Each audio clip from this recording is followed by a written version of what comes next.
They all, I came back, yeah, but we get this.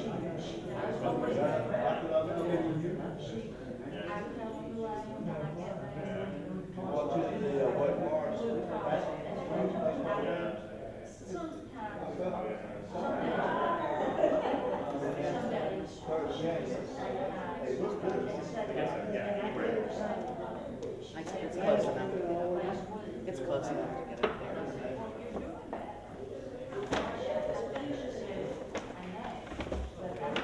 I'd like to welcome all of y'all here tonight. I appreciate everybody that's put their time and efforts into making this event happen, and we're just thrilled to be here for this great occasion. A couple people I need to thank individually. One's Martha Hopkins, because she's the one who pulled off the great escape to get him over here, so we appreciate that. Sylvia Grogan, who's been very instrumental in all the planning of this. I thank Deanna Hunt from the City of Eden. She did a great job with the invitations and all sorts of other items that came up as we planned along. Cindy Adams, as always, a great event. She's going to do it. She's going to do it right. Thank you, Cindy. Ken White helped with the decorations this afternoon. I appreciate that. There are other city staff that helped with the tables and chairs and the setup sort of, and we appreciate that. I need to thank Senator Berger's office. They're the ones who took care of the paperwork and got it over to what we needed to get done, and appreciate his office.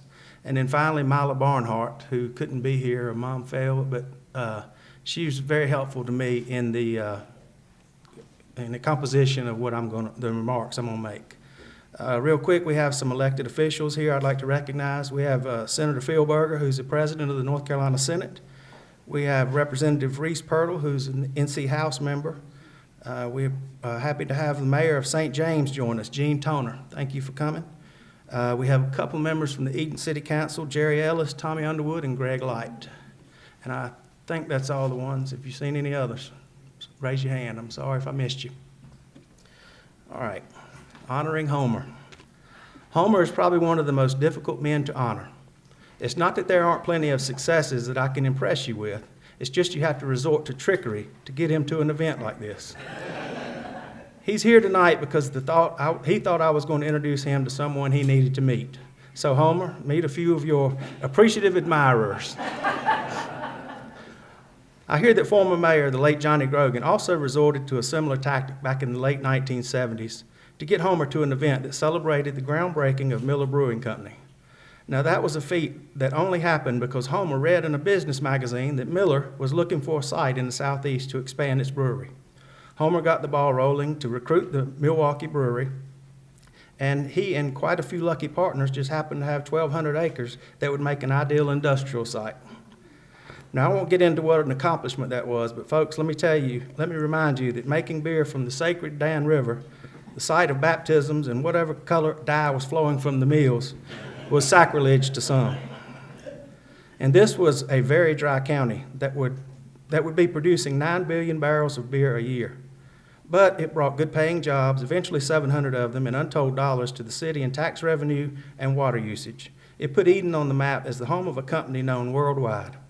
And now we have Purina, which occupies that same location that Homer knew 5 decades ago would be ideal for industry. Beginning in the 1980s, Homer also made a name for himself at the NC coast, buying acreage along the Intercoastal Waterway and starting St. James Plantation near Southport. He built it into one of the premier retirement communities on the East Coast. It is now an incorporated town and home to more than 6,500 residents. But it's what he did for Eden that I want to emphasize tonight. In the 1950s, when Homer went from the owner of Wright's Men's Shop to developer and home builder, we were a mill town. Actually, we were 3 mill towns. If you didn't work in one of the mills, a relative certainly did. And if you worked in the mill, chances are you lived in a mill house rented from a textile company. And very often you were packed into one of those small framed houses with a spouse, a few kids, and an in-law or two. By building neighborhoods as starter homes, Homer set out to make people homeowners and to help them achieve the American dream. A few of the places you may recognize: Highland Park, Price Park, Ellerby Heights, Grand Oaks, Green Acres, Westwoods, Pine Forest, Quail Ridge, Creek Ridge, Summit Place, and I could go on. But these are just a few of the neighborhoods started by Homer. When someone owns their homes, they become vested. They take pride in their yards, their neighborhood, and their towns. but it wasn't easy for mill workers to scrape up a down payment and qualify for a loan. Homer found creative ways to help with that, sometimes trading sweat equity to help lower cost. He even took a Golden Hawk Studebaker as part of a home negotiation. Homer made home ownership happen. One of the developments he is most proud of is Ellaby Heights. In the 1950s, very few people of color owned homes. Down payments were difficult, and it was even more challenging to get loans. Homer navigated the process and built a neighborhood around Douglas School. Before integration, it was an all-black school and a very turbulent time in our country. Homer worked diligently to make certain this new development was welcomed into our larger communities and continues today as a thriving neighborhood and home of people of all colors and backgrounds. Not only is the number of developments remarkable, but let me remind you that Homer did all of this while he and his late wife, Betsy Castine Wright, reared 6 wonderful children. Beth Wright, the late Linda Wright, Edward Wright, the late Keenan Wright, Martha Hopkins, and Margaret Wright, some of whom are with us tonight. Would you please stand?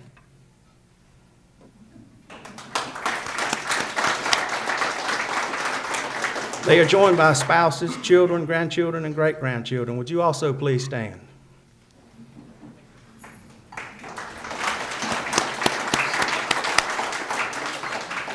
Thank you all for being here and conspiring with me to get your dad here, Martha. A wonderful family is often a person's greatest legacy, but that's only part of Homer's legacy. From any point in Eden, I challenge you to travel a mile or less and not come across places or people that were influenced by Homer. The betterment of Eden went from being a business venture for Homer to an altruistic-driven passion. When you write Eden as part of your return address on an envelope, you are doing so in part because Homer played a very large role in the consolidation of Leakesville, Spray, and Draper. There was even a write-in vote for naming the new city Homer Wrightsville. He financed new businesses, gave people jobs, and repurposed buildings like the old school building in Draper, the Leakesville Hotel, and the shuttered Leakesville Hospital. He served on the local school board and was a representative in the North Carolina General Assembly.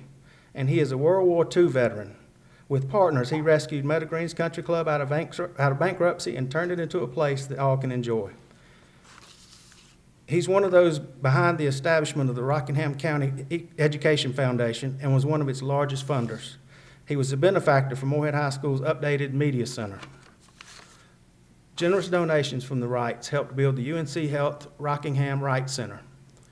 He's donated to community college, churches, parks, and countless other philanthropic projects. He's given us jobs, motivated us to seek better educations, inspired us to read business magazines like The Economist or Fast Company, or books such as Acres of Diamonds, which he gave me a copy of, and The World is Flat.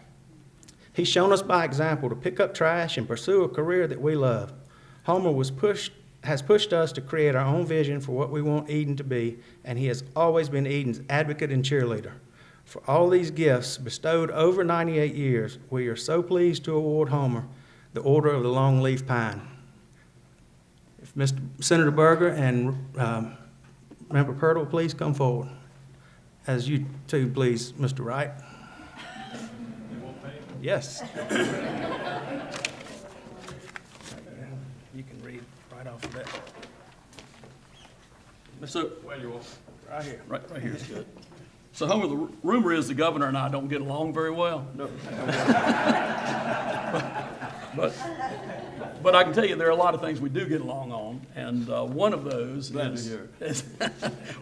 is how important you are to North Carolina and how important you've been to this community and to Brunswick County and the St. James community. One of my best friends in the legislature is Senator Bill Raven, who represents Brunswick County in the legislature. And so we were just pleased when we were asked to see if the governor would make this award for you, and he did. So I'm going to read it to you, assuming I can get through the cursive. So Roy Cooper, governor, reposing special confidence in the integrity, learning, and zeal of Homer E. Wright, Jr., I do by these presents confer the Order of the Longleaf Pine. With, let's see, I'm going to have to get the glasses out. I thought you might do. With the rank of Ambassador Extraordinary, privileged to enjoy fully all rights granted to members of this exalted order, among which is the special privilege to propose the following North Carolina toast in select company anywhere in the free world. Here's to the land of the longleaf pine, the summer land where the sun doth shine, where the weak grow strong and the strong grow great. Here's to down home, the old North State. It's signed Roy Cooper, June 20, 2023. You read that well. Well deserved.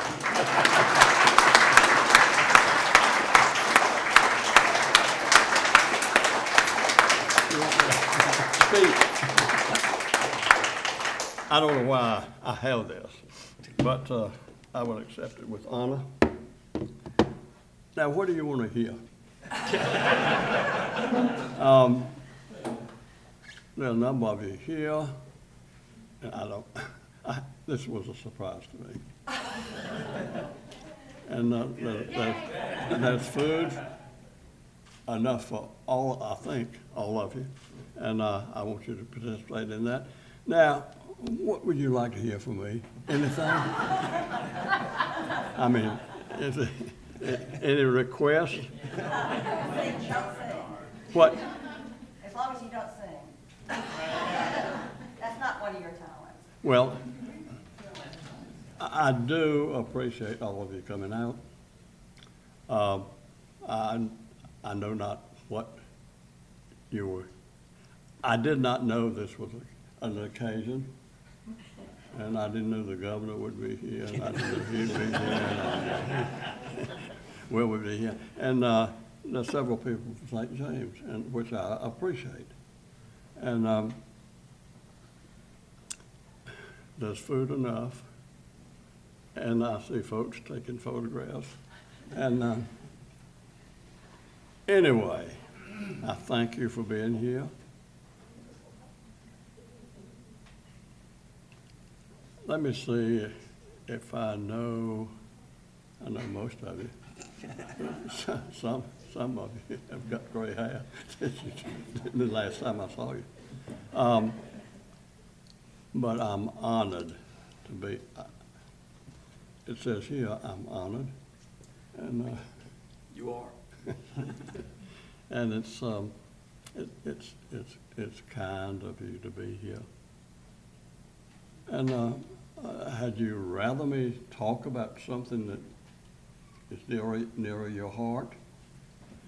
I can do that I think too. there's some people that want to talk to you. Yeah, we got a couple more. Okay, If that's okay. It's give- over give with. them the floor. It's over with. and I thank you very much. Congratulations.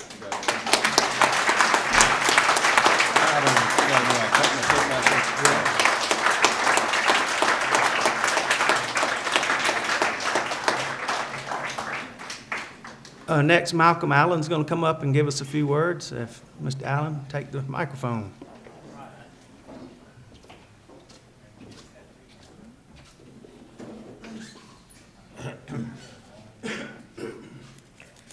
Well, first of all, I say, I know we have a honest mayor, but I think he stole my speechwriter.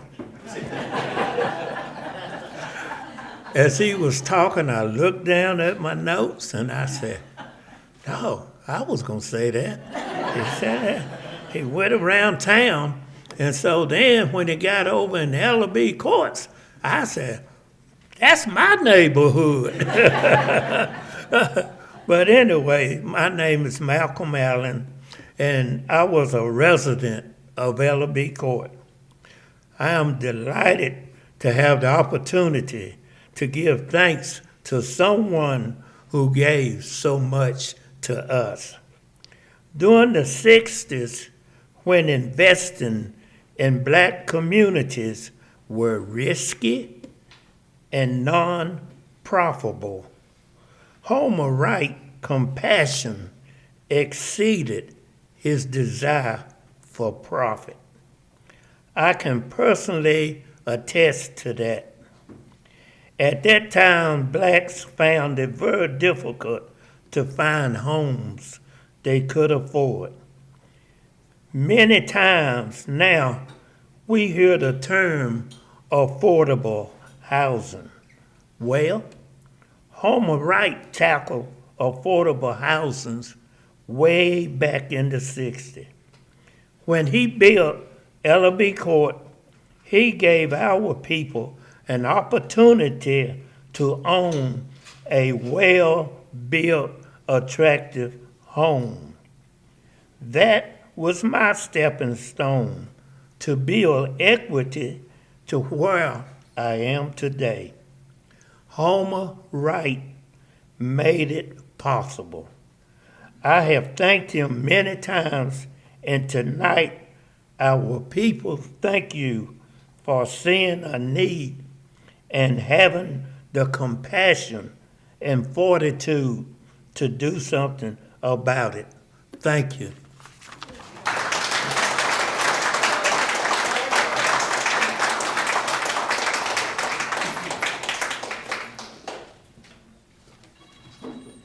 The third and final part of our, I guess you could call it our formal presentations, is the mayor of St. James, Gene Toner, would come up, and you need Mr. Wright, you're going to take it to him after you read it.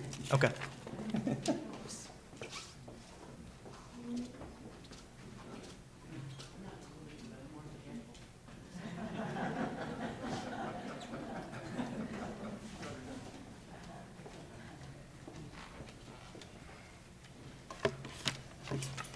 Okay, thank you. I am really grateful to have been given the opportunity to participate in this evening's event.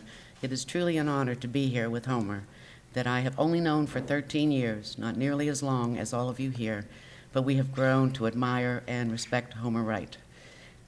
We know him a little differently than most of you that have grown up with him in this particular community. Ours is a little bit different. None of us had the roots. None of us had the connection to the community that Homer built for us. That has grown over the years. And we have, over that time, learned to admire and respect Homer greatly.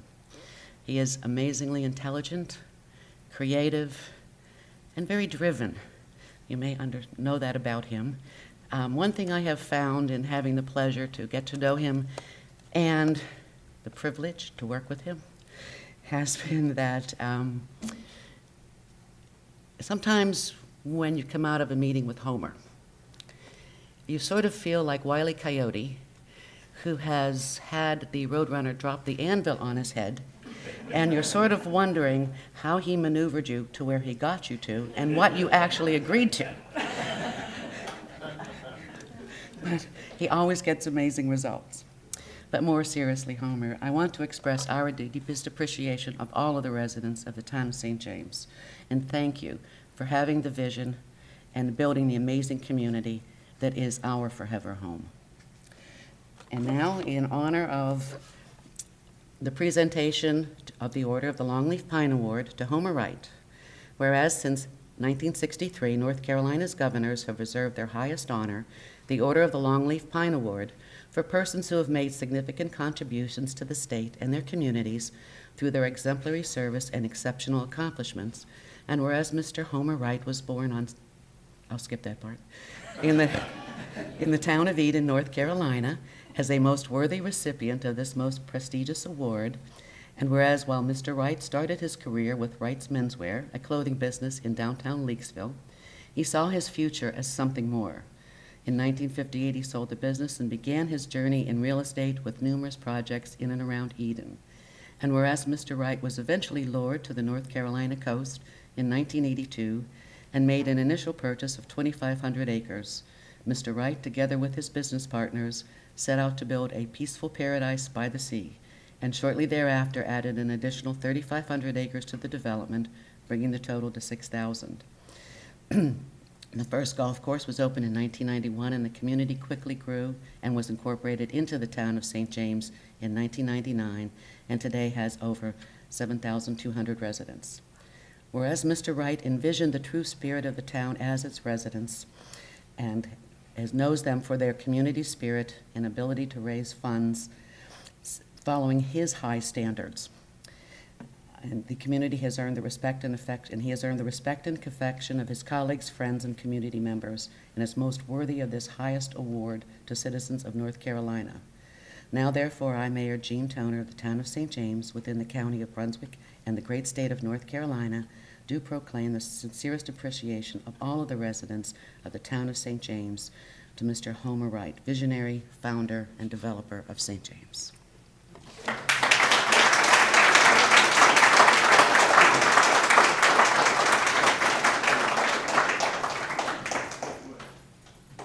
Thank you, Mayor, for being here.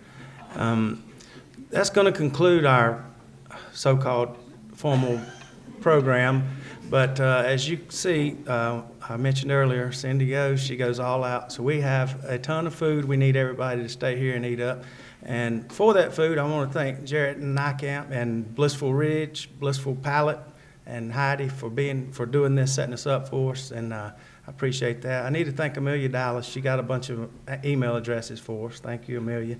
And let's see, Roy Sawyers from Rockingham Update, being here to record this for posterity.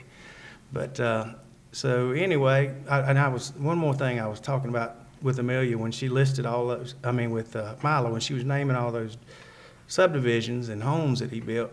I said, it may be that that's not even his real name. They just call him Homer because he homes so many people. So anyway, again, congratulations, Homer. Well-deserved honor. It's a great honor from the governor, and we're so proud of you as a resident of Eden for all you've done, and hopefully will continue to do for us. So thanks, everybody, for coming. I guess what I could do real quick is just ask. I'm not pressuring anybody. Would anybody else like to say anything? Sure. All right. Mr. Wright, Jerry Ellis, really appreciate everything that you've done for our city and for the section of Draper I grew up in, giving my family our house in 1963, and we still own it. And many times we spoke together and to say thank you everything for your family. And for the many good times that I can always say that you brought to me and to this city here, and to say more than anything, thank you for what you just did from Wright High School this past year, and thank you for the opportunity to serve, sir. Thank you, sir.